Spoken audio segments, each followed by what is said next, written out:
So today we're going to take a look at activities in VoiceOver. I'm going to open VoiceOver Utility, VOF8. VoiceOver Utility, window, utility categories, table. It puts you on the categories table. A shortcut is Command 0. Activities. Take you right to activities. So if I VO right, set up activities to change VoiceOver settings for specific uses. I know that there are some people that prefer to use Control and Option as their VoiceOver modifiers, but in Logic, it's probably best to use Caps Lock. So I'm going to show you how to set that up today. So as we VO right, activities, empty table.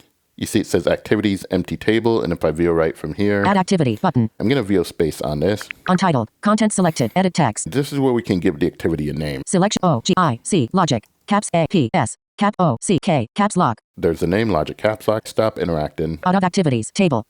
And VO right. Settings to apply for this activity. We now see we have settings to apply for this activity. We're going to be looking for commands. Verbosity, unchecked, check, set. Visuals, unchecked, set. Voices, unchecked, set. Commands, unchecked, checkbox. Check commands. Checked, commands, checkbox. And VO right. Set, commands, button. And we can VO space on set. In dialog. Command settings for the Logic Caps Lock activity.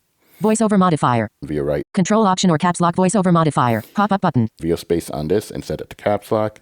Menu. Control Option 2 space Control. Caps Lock. Caps Lock. I'm going to VO space on that. Closing menu. Caps Lock VoiceOver modifier. Pop-up button. I'm just going to hit VO end to jump to the bottom of this and VO space on the done button. If you're on a laptop, VO end is going to be VO FN and the right arrow. Done. Default button. VO space. Set. Commands button. Closing dialog set. Commands button.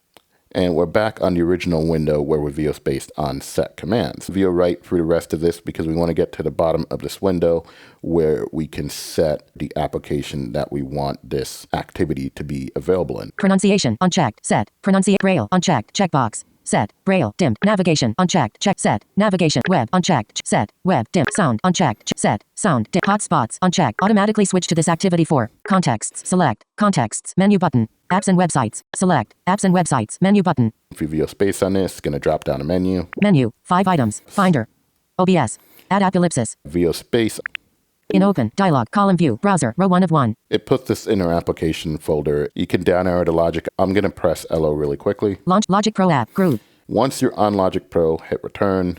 Logic Pro apps and websites menu button. Now it says Logic Pro in apps and website, which means whenever you're in Logic Pro, Caps Lock will be your VoiceOver modifier. Once you choose the app, you can quit VoiceOver Utilities with Command Q and go use your activity. Now, I believe that you should use Caps Lock as your VoiceOver key, and I have a tutorial showing you how, link in the description and pinned comment. Please like and share. Support Logic.band by becoming a member. Just hit the join button on YouTube.